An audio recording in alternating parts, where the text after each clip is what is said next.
Pauta de análisis de la 100.5.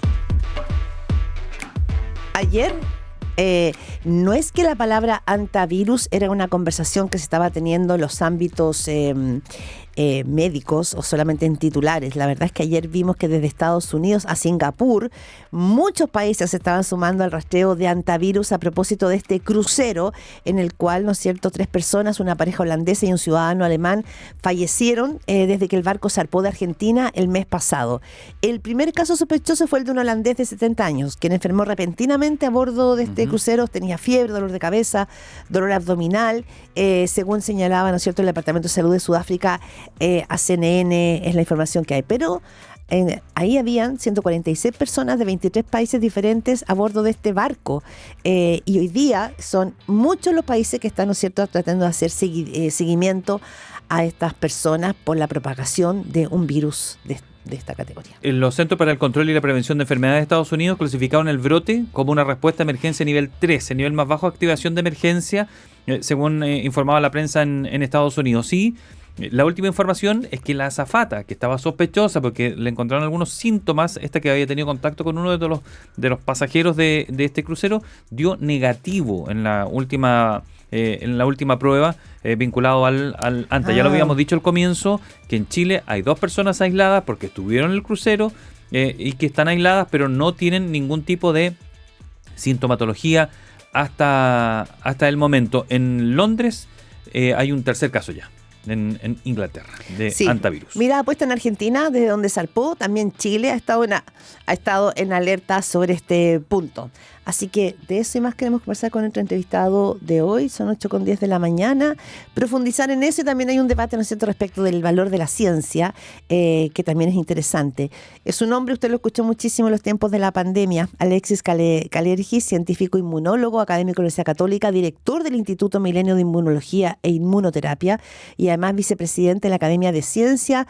Doctor Kalergi, muy buenos días y gracias por estar con nosotros aquí en Pauta Análisis. Gerardo Gómez, Claudia Álamo por aquí. Buen día, doctor. Buenos días, Claudia y Gerardo, ¿cómo están? Gusto saludarles. Muchas gracias por la invitación a la entrevista y felicitaciones por su programa. También aprovecho y saludo a las personas que nos escuchan. Muchas gracias por eso. Qué bonito partir la mañana con una persona tan cariñosa.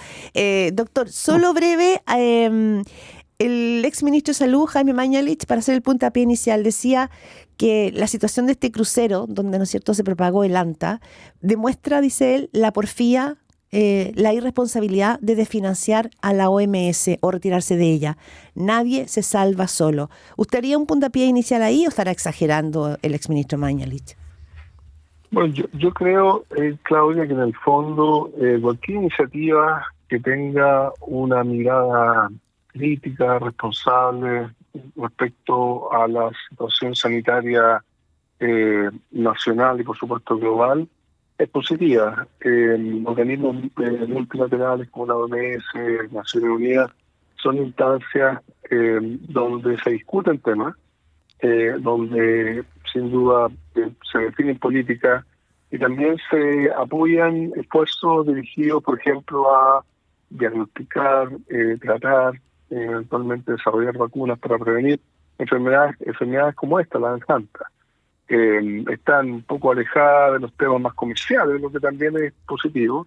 Entonces, siento que hay que apoyar iniciativas multilaterales como OMS, Naciones Unidas, siempre teniendo en cuenta que se pueden equivocar. Esto es parte del proceso. Nada es perfecto, pero siempre necesitamos esa estructura como humanidad, porque son aportes a la discusión, a poner los temas por delante, a generar ciertas pautas y políticas y definir también criterios de cómo proteger a las personas de enfermedades de todo tipo, ¿no?, que afectan no solamente en nuestro país, sino en todo el planeta.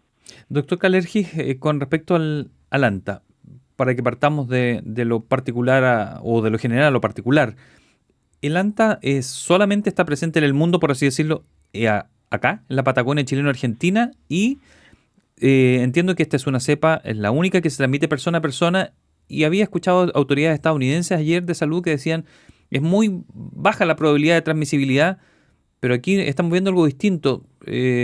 ¿Por qué? ¿Dónde se pudo haber fallado en eso?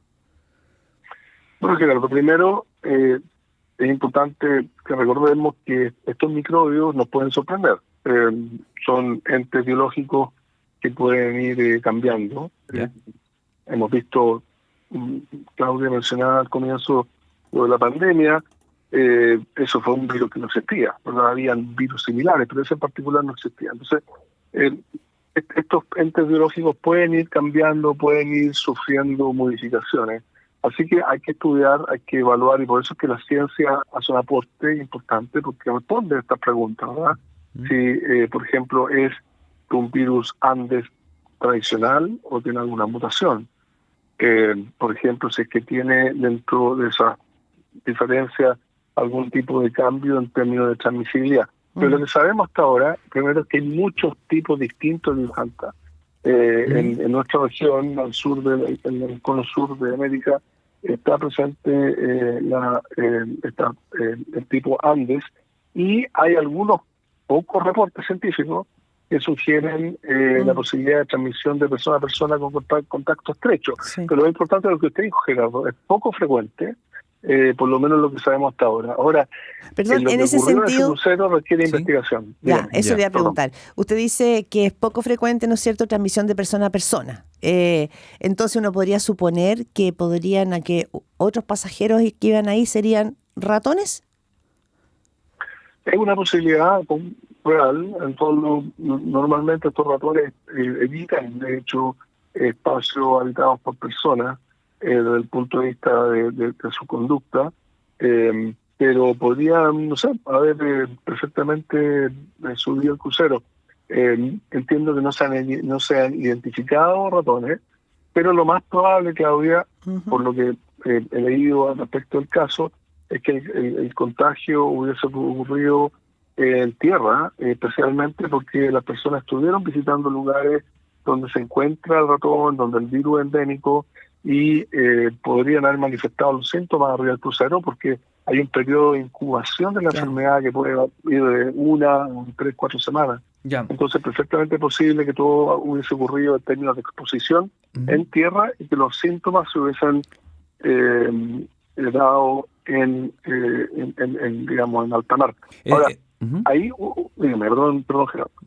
No termine su idea y luego la... No, lo que quiero decir es que imagínense la situación, digamos, estresante del terror de las personas en ese barco, porque en el fondo, primero, hay una enfermedad, ellos no tienen directamente cómo saber de qué se trata, ¿verdad? Claro.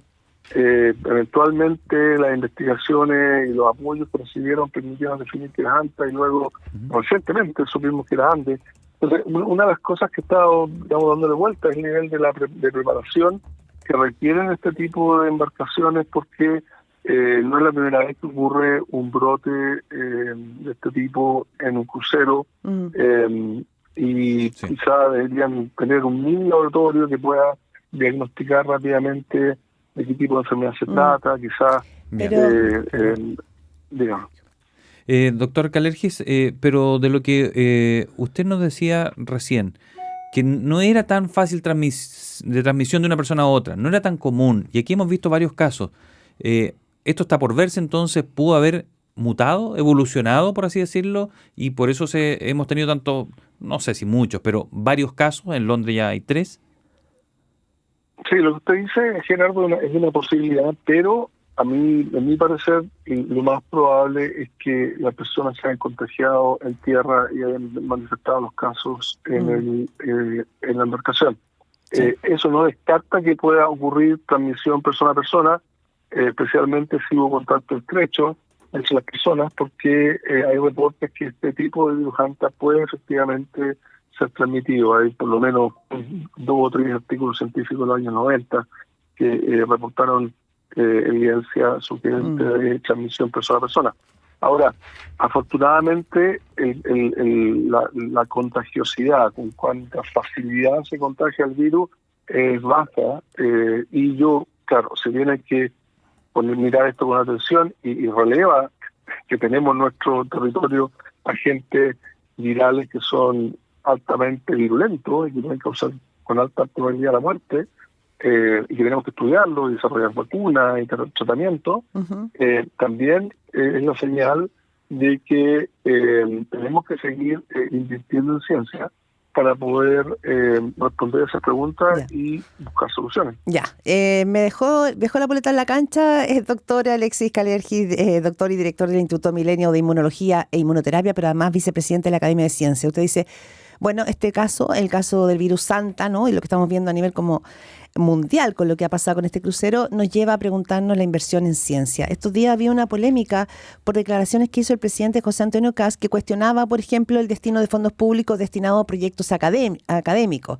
Decía algo así como se invierten 500 millones de pesos en un libro que después termina en una librería, pero en una biblioteca, pero que no da trabajo. Entonces, han habido varias voces desde la ciencia que se han mostrado críticos a esta mirada, ¿no?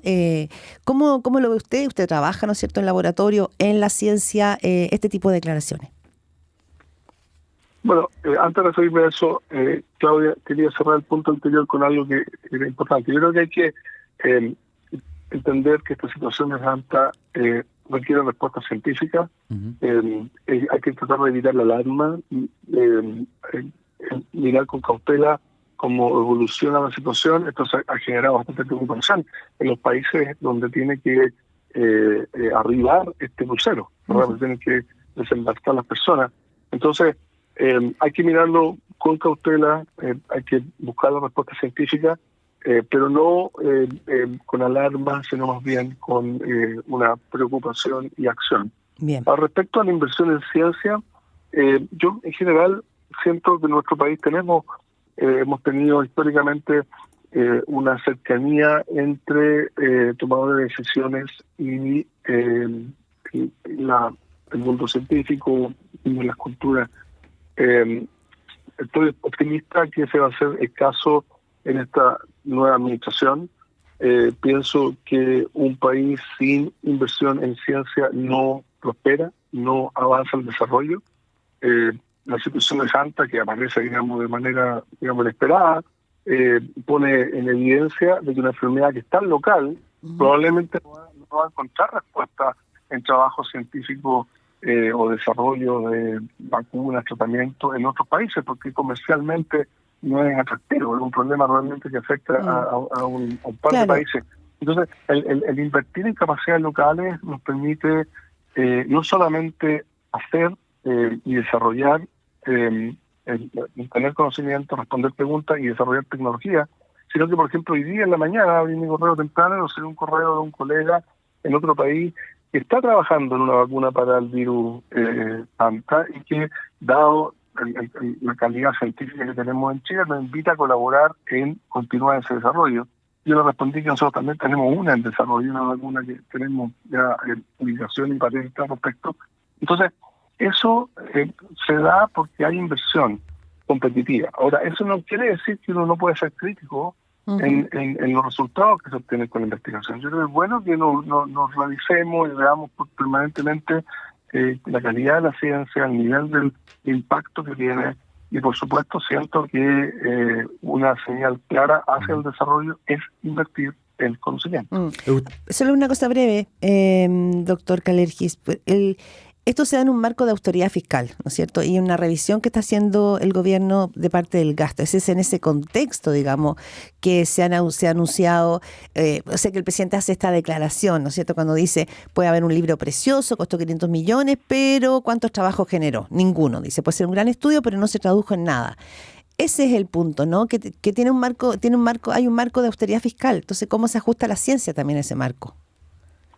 Bueno, tiene que someterse, por supuesto, como todas las otras áreas, a un proceso equivalente, pero sin descuidar o sin afectarla de manera desproporcionada. ¿Piensa usted que, por ejemplo, quiero seguir refiriéndome a la ANTA porque es un tema actual, ¿verdad?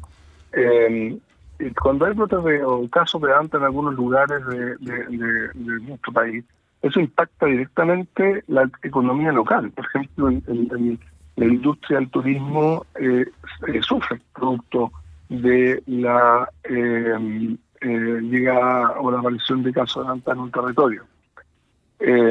Entonces, el tener soluciones, por ejemplo, volvamos, Claudia, al tema de la pandemia. ¿Cómo estuvo la economía, por ejemplo, durante la pandemia? Muy mal, porque había una situación sanitaria que impedía que muchos de los rubros industriales pudieran avanzar. Entonces, está todo conectado. Doctor. Y la ciencia, el conocimiento, la tecnología, la respuesta a los problemas es algo que tiene que nacer de las capacidades locales. Por supuesto, conectados con otros países y la ciencia global, pero si no tenemos capacidades locales bien establecidas, no nos va a permitir ser parte del partido de la ciencia mundial, es decir, de la actividad científica mundial que entrega respuestas y soluciones, como fue el caso de la pandemia, que pudimos ser parte del desarrollo de vacunas. Esas vacunas permitieron que gradualmente saliéramos de ese momento terrible que nos tocó vivir. Usted escucha al doctor Alexis Kalergis conversando con Pauta de Análisis. Doctor, usted dijo al paso algo que me pareció interesante. Los institutos Milenio reciben un grueso, por así decirlo, de los aportes que hace el Estado, pero siempre han sido extremadamente bien evaluados. Es decir, lo que hacen los institutos Milenio es muy bueno. Pero también he escuchado que hay pequeñas universidades, por ejemplo, que hacen estudios de verdad que no son muy gruesos o que sea un gran aporte. ¿Usted reconoce que hay una diferencia a veces ahí en esas adjudicaciones? Algo dijo y me parece, no sé si apuntaba hacia allá. No, yo apuntaba a que en el fondo la adjudicación de los fondos públicos para la ciencia es totalmente competitiva, es decir, hay llamados a concurso con bases establecidas que son aprobadas por la Contraloría y luego se postulan, ¿verdad? Sí. Proyectos que son revisados de manera independiente y la adjudicación es competitiva. Entonces, ese proceso que en Chile tiene esa ventaja. Las personas que tienen financiamiento científico o centros de investigación, universidades, lo hacen porque postularon, compitieron, ¿verdad? Y recibieron una evaluación de la propuesta. Ese modelo de financiamiento científico es claramente una señal de una rigurosidad en la asignación de los fondos. No son asignaciones directas para hacer investigación. No, claro. Bien, mi pregunta apuntaba si es que habían otros que eran no tan útiles lo que hacían versus lo que hacen algunos como ustedes, que sí lo son. Iba para allá mi pregunta. Claro, yo creo que en el fondo, hablemos a continuación de la utilidad, pero por supuesto, Gerardo, van a haber diferencias, ¿verdad? En un sistema diverso van a haber grupos que son más productivos científicamente que otros. Sin embargo, yo creo que la ciencia tiene esa magia que el hallazgo científico básico, simple, que es motivado, por ejemplo, por la curiosidad, que uno podría pensar que no tiene ninguna aplicación o una utilidad, como usted dijo, resulta que 5, 10, 20 años después uno encuentra que tenía un tremendo impacto. Por ejemplo, todo lo que fue el desarrollo de vacunas de ARN mensajero. Toda esa ciencia previa se desarrolló, ciencia básica, fundamental, no se hizo pensando en que iba a haber una pandemia de COVID 20 años después y que esa tecnología iba a permitir desarrollar vacunas. Bien. Entonces, ese elemento es clave. Perdón. Doctor, cierro con el dato que revisé los últimos 4 gobiernos, Bachelet 1, 2, Piñera 1, 2, Boric, y ninguno ha aportado más del 0,34% del PIB a ciencia. Y no pasa entre 1.000 y 1.200 millones de dólares. Eso es el presupuesto con el que trabaja ciencia en Chile. Usted reconoce que no ha habido mayor diferenciación entre un color político u otro, ¿no? Todo le aporta más o menos lo mismo. Claro, por eso es que planteé, cuando Claudia me hizo la pregunta, el punto de que sigo con una postura optimista respecto a que los tomadores de decisiones, independientemente del sector político en que se enfoquen, saben la importancia de esto. Pero a pesar de eso, por distintas restricciones, diferentes razones, independientemente de quién ha estado a cargo de la administración del Estado, la inversión ha sido y sigue siendo muy baja. Y por el contrario, la ciencia chilena ha entregado respuestas muy importantes. La astronomía nacional, todo lo que es lo que fue enfrentar la pandemia. Piensen que la pandemia llegó rápidamente a Chile empezaron a aparecer estos casos y los lamentables y muy tristes fallecimientos, y fuimos actores claves en lograr soluciones en términos del diagnóstico, ¿verdad? Sí. Y el desarrollo de vacunas que permitieron que eventualmente saliéramos. Si no hubiéramos tenido capacidades científicas locales, eso no hubiese sido posible. Y eso hemos terminado básicamente muy mal, como ocurrió en algunos otros países. Así que yo Gracias, tengo doctor. la confianza de que la mirada va a ir en la dirección de fortalecer la Bien. ciencia, porque eso es para el desarrollo. Doctor Alexis Kalergi, científico, inmunólogo académico de la Universidad Católica, director del Instituto Milenio en Inmunología e Inmunoterapia y además vicepresidente de la Academia de Ciencias. Muchísimas gracias y buen viernes, que esté bien. Gracias, doctor. Muy buen día. También para ustedes, buen fin de semana también. Gracias. Muchas gracias.